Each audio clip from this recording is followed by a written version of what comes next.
Hallo, ihr liebe Leid, hier ist wieder der Yankee mit Let's Play Soma Pelzig. Jo, führt ja kein Weg dran vorbei. Rein müssen wir eh in die Gutstube. Umgucken kann man trotzdem machen. Sollte nicht schade, okay, es laggt. Okay, ich befürchte ganz schlimme, furchtbare Dinge.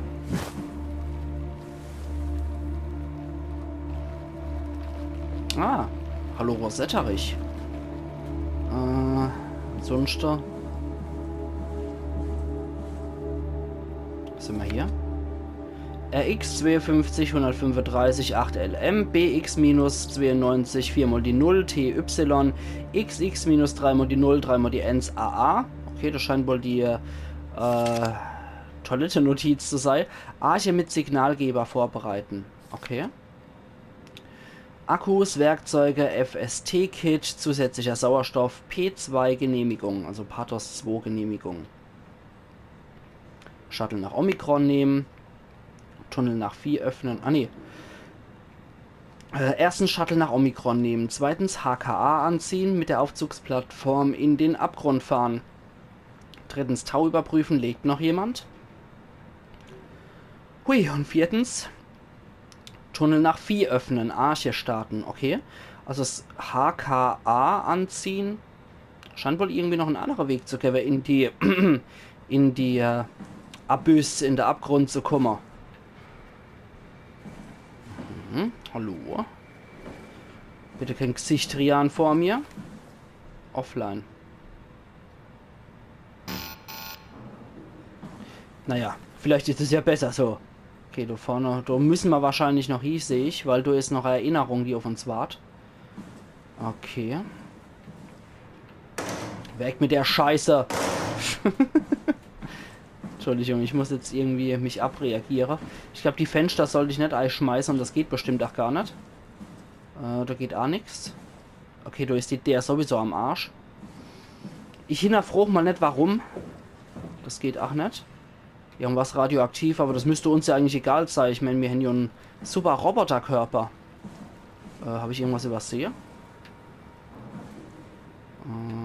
So ein Bohrer könnte ich gut gebrauchen. Ich bohre dir ins Auge und blende dich. Drecksau. Kann ich den Knopf da ohne drücken? Nee, anscheinend nicht. Ah, da hinten ist noch ein Computer und... Ah ja, und da geht's Omnitool. Okay, erstmal weg mit dem unnötigen Stuhl. Sitzen müssen wir sowieso nie. Dokumente. Natürlich. Meine Entscheidung. Ich habe mich entschlossen, die Arche mit den vorliegenden Scans abzuschließen. Tut mir leid für alle von euch, die auch mitgehen wollten, aber vor der Aussetzung des Projekts keine Chance mehr bekamen, sich scannen zu lassen.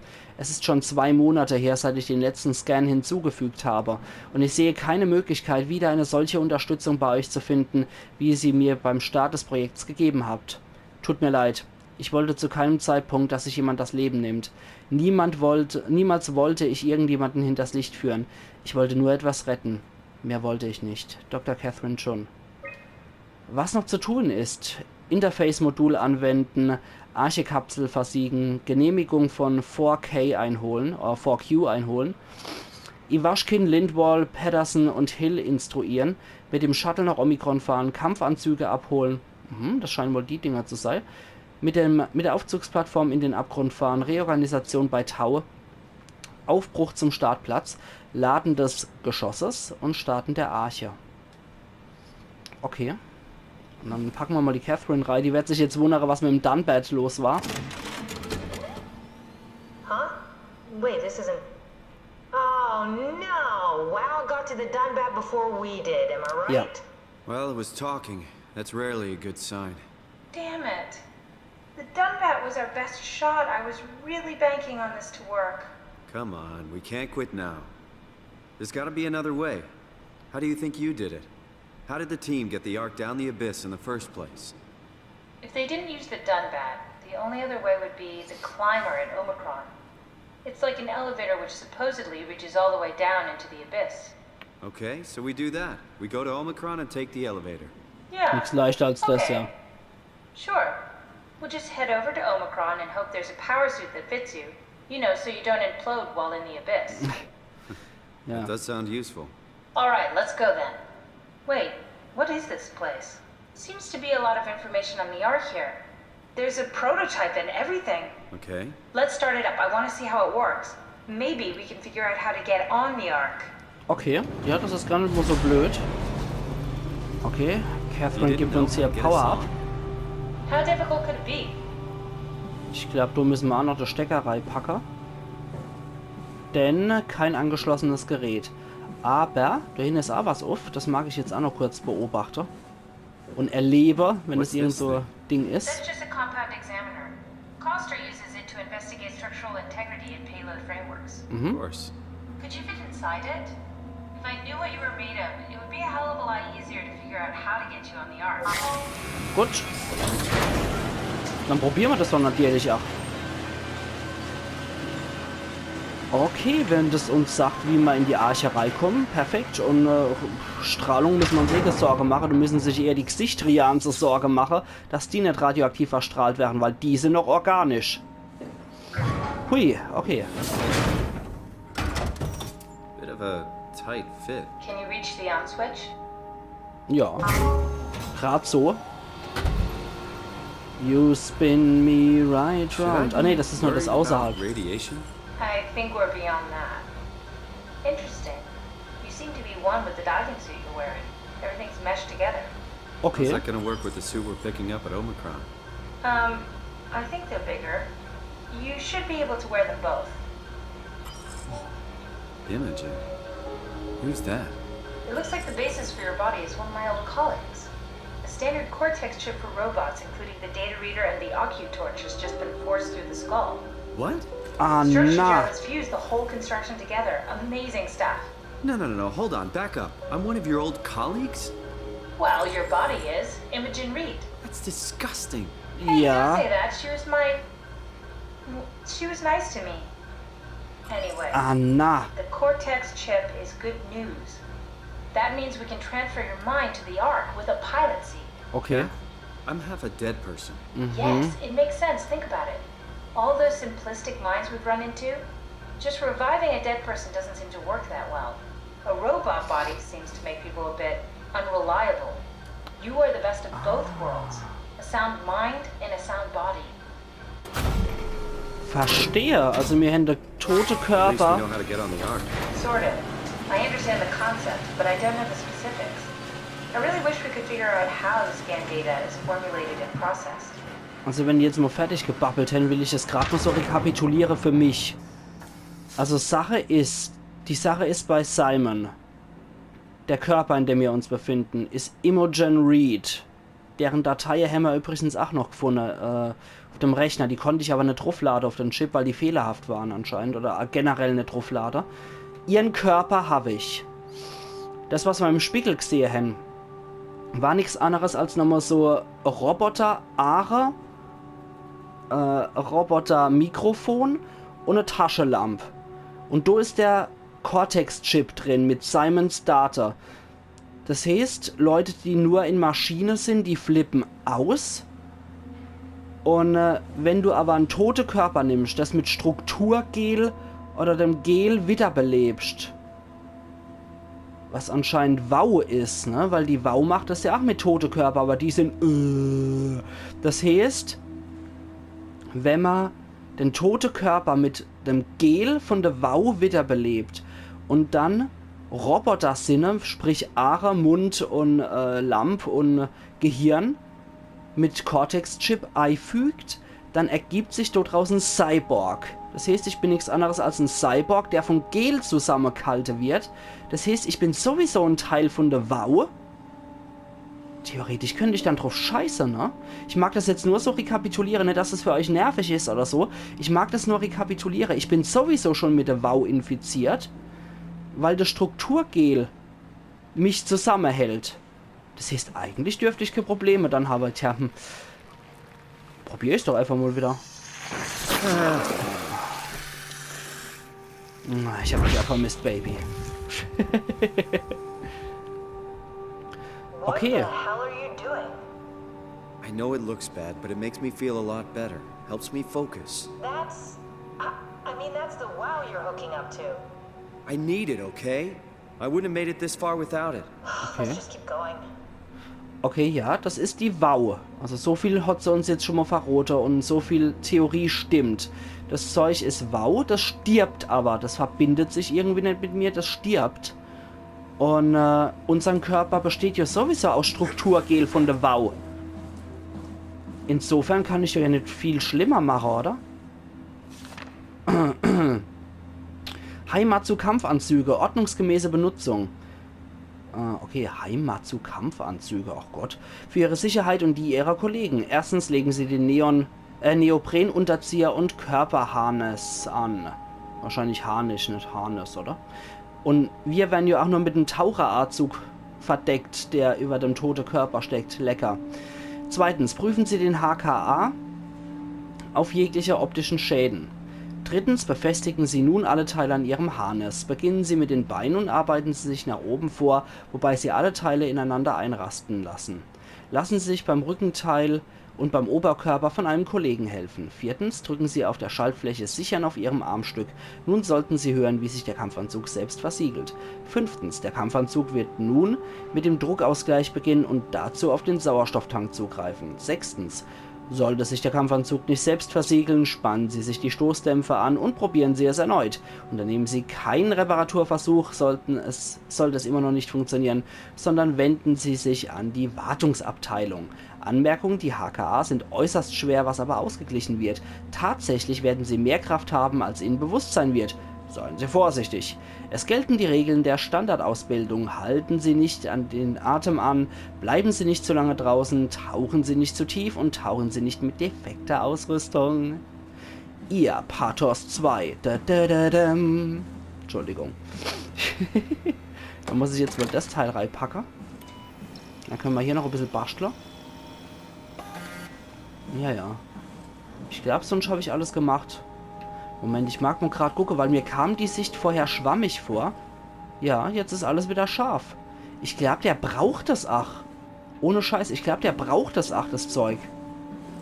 Vielleicht damit es Struktur geht und die WoW nicht völlig kaputt geht? Aber wer ist das nicht? Circa 43,75%. 896 Terabyte des Speichers beschädigt. Ach du Scheiße, neue Konfiguration der Simulation ist erforderlich. 896 Terabyte sind am Arsch und das sind nur 43,75%. Ich wünschte, ich hätte so einen Speicher. Geiler Scheiß. Okay. Speicherdefekt erkannt. Bitte Speicherbedarf reduzieren. Setzen wir mal alles zurück.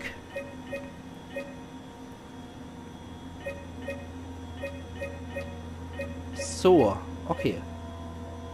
Okay, jetzt haben wir Sys Physik Rigid, Sys Physik Weich, Sys Physik Fließend, Sys Phys Boje, Sys WMod Atmo, Sys Interface Scan, Sys WMod Hitze, Sys WMod Dünn Licht, Sys Scan weg Fundme, Sys Scan weg Fortge, PKG Soma, daher kommt's.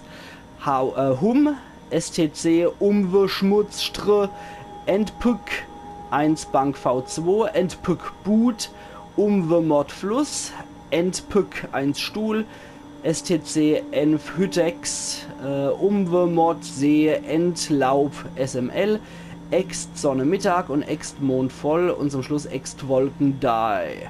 Okay, wir brauchen Simpec Rack Soma, Typ Soma, dann brauchen wir. Dann brauchen wir Scan Wald Rack. Wald.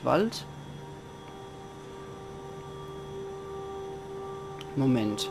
Ah ne, für Wald brauchen wir Soma, Wald oder Sys WMod Atmo. Atmo hatten wir doch auch irgendwo. Sys, ja, Atmo. Dann brauchen wir Interface Scan. Das ist der hier. Dann brauchen wir einen Typ Licht. Sonne. Oder Mond. Der Mond ist ein bisschen wendiger. Und wir brauchen noch Wasser. Wasser hat man doch auch irgendwo hier noch. Einen Moment. Uno momento por favor. Wasser hat man auf jeden Fall Fluss, ja. Okay, dann brauchen wir Physik fließend. Ui. Physik rigide. Eine Boje, warum auch immer. Und wir brauchen Licht. Dünnlicht. Moment, dünn ist auch irgendwo. Ist ja jemand, der dünn scheißt. Entschuldigung, das musste jetzt einfach sein. Dünnlicht. Moment, ich gehe jetzt einfach mal alles durch. Daneben nichts. Da ist Dünnlicht. Okay, und jetzt brauchen wir noch süß weg, fortge. Ah ja, ich sehe es. Weg, fortge. Okay. Das müsste alles passen. Jetzt können wir weitergehen. Insgesamt 1152 Terabyte und 1060 haben wir verbraucht. Ja, lecco mio. Das ist doch was, oder? So viel Terra. Oh, ich wünschte, ich hätte so viel Terra. Und was ist dann 1000 Terabyte? Ist es dann wieder ein anderer? Ist es dann Ultrabyte oder was? Egal. Wir machen es mal. Try loading a dummy scan. Shouldn't be that difficult. I just want to make sure I understand how the scan data is formulated before we start messing around with the real ARC. Okay. Run the simulation and then hit pause while the code is running.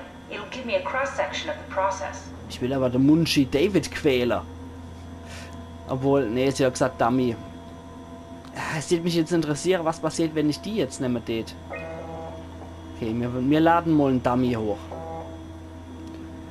Geladenes Modul, Sys-Interface Scan, Weltzeit. Ich freue mich, ob die das von der Arche aus steuern können als Simulationen. Ob die dann wirklich als sozusagen Projekt in der Arche, ob die dann wirklich in der Lage sind, Achterns Wetter zu ändern oder ob das dann einfach generell eine Zeitspanne folgt oder ob die wirklich in seiner Weltzentrale sind und die Arche kontrollieren können. Das würde mich mal interessieren. Okay. Weltzeit. Da vergeht ja jede Menge Zeit da drin. Ressourcenzuteilung. Wir machen es aber ganz langsam. Okay. Was soll ich denn jetzt machen? Der Dummy-Warter oder was? Ja. Ich warte einfach mal ab, bis ich den hab. Yes, of course. So precise, so perfect. Nothing Okay. like admiring your own work. Ja. Oh, right. Eigenlob stinkt, Catherine. Okay, und Are we ja. done here? Can we go to Omicron and get my new suit now? Yeah, we should get going. Want to bring this arc as a backup? No, that wouldn't work. This is just a prototype. Okay. Good. I prefer to travel light. Let's go. Don't forget to take me with you. Oh, die hat jetzt sowieso. Okay. Schade, schade. Ich kann jetzt auch nicht irgendeine andere Reihe laden. Mist, die Chance ist da. Ich hätte ganz gern den Munchi ein bisschen gequält. Na gut, das können wir jetzt Anime rauszerren. Da ist nichts, was wir noch machen könnten. Na gut. Dann war's das. Dann war das alles hier in dem Labor. Wir haben erfahren, wie wir zusammenpassen. Ich finde es aber immer noch hochgradig interessant. Bevor ich jetzt weitergehe, muss ich definitiv da nochmal drauf zu sprechen kommen. Das heißt eigentlich, wir sind nicht wirklich ein Roboter in dem Sinne. Wir sind keine Maschine völlig. Ah, cool. Da ist auch noch das Bild von der Arche. So sieht das Ding wohl aus. Okay. Jetzt weiß ich auch, auf was ich zu achten habe. Finde ich ja schön, dass die für alle andere Bild noch gemacht sind und hochgelost sind. Etwas unnötig, etwas redundant, aber na gut. Ja, ich muss da auf jeden Fall nochmal drauf zu sprechen kommen. Also wir sind, Simon ist nichts anderes als menschlicher Körper, der mit Waugel wiederbelebt worden ist, oder mit Strukturgel von der Wau oder irgendwas in der Art wiederbelebt worden ist. Und toter Körper in Taucheranzug. In dem Ding haben wir so gesehen, der Kopf war auch irgendwie arg verbädelt. Und oben drauf liegen nur noch die Aarelampe, die rote glühende. Eventuell wie diese Nummer 5 lebt, Auge, wie sie auch die Robin Bass gehabt hat. Und, Entschuldigung. Und, ja, der Cortex-Chip ist ja geschützt, auch durch den Taucheranzug, weil der hat ja oben drüber diese Glocke. Das haben wir ja auch gesehen. Das ist nicht der Roboterkörper, das ist einfach nur der Taucheranzug mit der Glocke oben drüber. Und der hält das alles zusammen. Und das Gel auch. Das heißt, wir sind eigentlich ein Cyborg. Wenn ich jetzt so rekapituliere, spielen wir nichts anderes als ein Cyborg. Ich gucke jetzt nochmal, dass ich alles hier drin habe. Das habe ich gelesen, da können wir Können wir zurück? Ah ja, wir können hier noch Arche Positionsgeber. Wir sind in Theta. Wir müssen noch Omikron. Und von dort Tau und dann Phi anscheinend, ne? Okay. Arche Verhaltensstudie. Bitte füllen Sie diesen kurze Umfrage aus, damit wir die Personalmeinung beurteilen können. Natürlich. Okay, das ist auch cool. Kürzlich wurde beschlossen, dass das Arche-Projekt die letzte offizielle Handlung von Pathos 2 sein wird. Trotz des katastrophalen Zustands der Erde wurde das Personal dazu gedrängt, mit ihren Pflichten fortzufahren. Ich denke, das Arche-Projekt ist der logischste Schritt in Richtung der Rettung der Menschheit und dass wir darauf so viel Zeit und Ressourcen wie nötig verwenden sollen. Ich würde schon uneingeschränkt zustimmen. Was anderes gibt es nämlich zu machen. Ich meine, die Leute können ja auch nicht mehr an die Oberfläche zurück. Klar können sie auch untereinander hier sich reproduzieren, aber ich denke definitiv, dass das wichtigste Projekt sein wird, neben Lebenserhaltung hier, damit man das fortführen kann. Auf jeden Fall. Um an Bord zu gehen, muss jeder Passagier mit Hilfe eines Pilotensitzes mit elektromagnetischer Strahlung geflutet werden. Man weiß, dass die Scan-Sessions Übelkeit und Kopfschmerzen verursachen, was manchmal bis zu 3 Tage lang anhalten kann. Ich finde, vorübergehendes körperliches Unbehagen, egal wie schlimm, ist ein kleiner Preis für die Rettung der Menschheit. Spock und so, ne? Das Wohl des Einzelnen wiegt nicht so viel wie das Wohl aller. Uneingeschränkt zustimmen. Die Arche wurde so konzipiert, dass sie in eine Ranger Mk-7-Sonde passt und demnach mit der Omega-Weltraumkanone in den Weltraum geschossen werden könnte. Technisch gesehen könnte sie dort tausende Jahre überdauern und vom Licht unserer Sonne und dem entfernter Sterne gespeist werden. Ich finde, die Arche sollte die Erde verlassen und in den Weltraum geschossen werden. Das ist jetzt wieder so eine Sache, ne? Der Komet hat ja eigentlich die Menschheit vernichtet. Es sind nur noch die unter Wasser übrig. Und die sind ein sterbendes Geschlecht, wie man hier sieht. Die sind komplett hinüber. Wir haben kein einzigster lebender Mensch außer die Amy gefunden bisher. Die Menschheit scheint tot zu sein und scheint nur noch von der Wau zwanghaft am Leben erhalten zu werden. Die Menschen können nichts mehr damit anfangen. Und bevor sie die Wau auf der Welt kriegt, hoch damit. Dann könnte irgendwann mal eine andere Zivilisation möglicherweise auf das Ganze treffen. Könnte sie eventuell auch klonen, die Menschen wieder. Oder man lässt sie digital. Oder die Menschheit setzt eben ihr Leben digital fort. Ich finde aber, bevor die Wau die Arche infiltriert und kriegt, soll sie lieber das Weltraum verlassen, weil Dinosaurier sind durch den Komet zerstört worden und jetzt hat es anscheinend die Menschen erwischt. Es wird irgendwann wieder auf der Erde neues Leben geben, ja. Die Evolution wird sich schon drum kümmern, aber die Menschen werden es nimmer sein. Ihr Ära ist damit vorbei und das muss man akzeptieren. Deswegen probieren wir doch unser Glück woanders statt auf der Welt. Die Ära der Menschheit ist hier vorbei. Uneingeschränkt zustimmen. Die Digitalisierung der Menschheit ist eine Gelegenheit für einen Quantensprung in unserer eigenen Evolution. Die Leute innerhalb der Arche müssen aus existierendem Gencode geschaffen werden, können aber zum Vornehmen kosmetischer Veränderung, Verhinderung von Alterung und sogar zur Vermeidung von Todesfällen alle modifiziert werden. Ich glaube, wir riskieren den Verlust unserer Menschlichkeit, wenn wir uns Krankheiten und Sterblichkeit entledigen würden. Nee. Das ist sowieso nur eine Traumwelt, kann man sozusagen sagen. Es ist eine bessere Welt, in der man weiterleben kann. Es ist ein Utopia, was man generiert hat. Und wieso sollte man Krebs, AIDS und andere furchtbare Krankheiten mit auf die Arche nehmen? Und ich glaube, dass die Leute definitiv in der Hinsicht irgendwann beschließen können, okay, jetzt habe ich 200 Jahre auf der Arche gelebt, jetzt ist für mich vorbei, ich will nicht mehr. Tja. Also ich finde, die Leute sollten selber entscheiden können, wann sie sterben wollen. Und wenn sie sterben wollen, wenn sie als Datei gelöscht werden wollen, dann sollen sie das auch entscheiden können. Und es würde mich auch interessieren, ob die Leute sich dort reproduzieren können, also ob da auch Kinder möglich sind. Aber ich glaube nicht. Ich glaube, wir riskieren den Verlust unserer Menschlichkeit, wenn wir uns Krankheiten und Sterblichkeit entledigen würden. Nein, ich widerspreche dem Ganzen. Wir riskieren nicht den Verlust, indem wir uns Krankheit und Sterblichkeit entledigen würden. Es ist nur ein Schritt weiter in der Evolution. Es ist unglaublich schwierig, weil man verlässt alles, was man bisher gekannt hat. Man verlässt die Realität, geht in eine Simulation, aber da kann man die Welt besser machen. Da kann man das Utopia machen, von dem die Leute immer geträumt haben. Und okay, Erkältung und so, klar, das kann man mitnehmen, ist ja vollkommen in Ordnung. Aber man muss echt nicht die spanische Grippe, die Pest, Tollwut, Cholera, AIDS, Krebs, das muss man nicht mitnehmen. Ich widerspreche dem Ganzen. Nicht stark, aber ich widerspreche dem Ganzen. Wir riskieren nur damit nicht unsere Menschlichkeit. Weil wenn ein Mensch ausmacht, dass er an Krebs stirbt, na herzlichen Glückwunsch, das ist ja klasse Definition. Mittlerweile leben nur noch 58 Menschen, die in der Arche gespeichert werden können. Eine Möglichkeit zur Disverifizierung und Erweiterung der Bevölkerung wäre die Einführung künstlicher Intelligenzen, die in jedem Aspekt menschlich wirken würden, wenngleich mit kindlichem und naiven Empfinden ausgestattet. Im Zuge der weiteren Erforschung der Natur der Intelligenz könnten wir in der Zukunft eine Möglichkeit finden, sie noch klüger zu machen. Ich glaube, unsere Gesellschaft würde selbst von einer minderwertigen Gruppe künstlicher Menschen profitieren. Nein! Absolut stark widersprechen.